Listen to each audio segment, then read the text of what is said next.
نے شاید خاقان عباسی صاحب سے جب ذکر کیا تو وہ بڑے جذباتی ہو گئے، لیکن میں ان کا بڑا مشکور ہوں کہ انہوں نے اس کو قبول فرمایا، اور شہباز شریف صاحب بھی بہت جذباتی ہو گئے لیکن انہوں نے بھی اس کو قبول کیا ہے۔ میں دونوں صاحبان کا بہت مشکور ہوں۔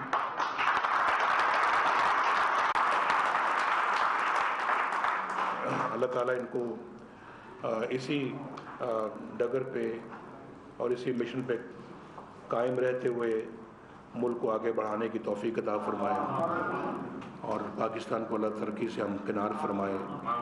مجھے اور آپ کو اللہ تعالیٰ اس ملک کی خدمت کرنے کی توفیق عطا فرمائے، اور ہم سب مل کر اس ملک کو ایک بہترین ملک بنائیں، اور پاکستان دنیا کے صف اول ممالک میں اللہ تعالیٰ اس کو شامل فرمائے۔ آپ سب کا آپ کی جو یہ آپ نے نامزدگی کی ہے، ہم پورا ہاؤس اس کی توثیق کرتے ہیں۔ بہت بہت شکریہ آپ کا جی آپ سب، بس میرا خیال ہے کہ آج کل میں ہی ہو جائے گا یہ، اور آپ میرا خیال ہے کہ الیکشن کمیشن کا انتظار ہے کہ وہ کب شیڈیول اناؤنس کرتا ہے۔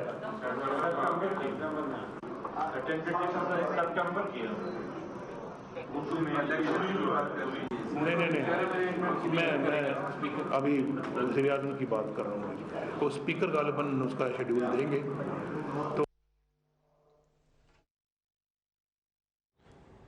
آج میں ہوں کل کوئی اور ہوگا، نواز شریف پارلیمانی پارٹی کے اجلاس سے خطاب کر رہے تھے۔ خطاب کے دوران ان کی آواز بھی رند گئی۔ انہوں کا کہنا تھا کہ بے خوف سپاہی ہوں، جمہوریت کے مورچے پر کھڑا ہوں، پاکستان کو صحیح راستے پر ڈالنے کے لیے قربانی دوں گا، اور اجلاس سے خطاب کے بعد انہوں نے اس بات کا بھی اعلان کیا کہ عبوری طور پر جس شخص کو وزیر اعظم نامزد کیا گیا ہے پارلیمانی پارٹی کی جانب سے، جس شخص کو انہوں نے نامزد کیا ہے وہ شاہد خاقان عباسی ہیں، جو کہ ایم این اے ہیں مری سے، اور اس کے علاوہ ان کا یہ کہنا تھا کہ مستقل طور پر اگلے الیکشن تک شہباز شریف جو کہ چھوٹے بھائی ہیں اور وزیر اعلیٰ پنجاب بھی ہیں، ان کو وزیر اعظم بنایا جائے گا۔ نواز شریف نے اس بات کا اعلان کیا۔ ان کا کہنا تھا کہ ابھی دیکھنا ہوگا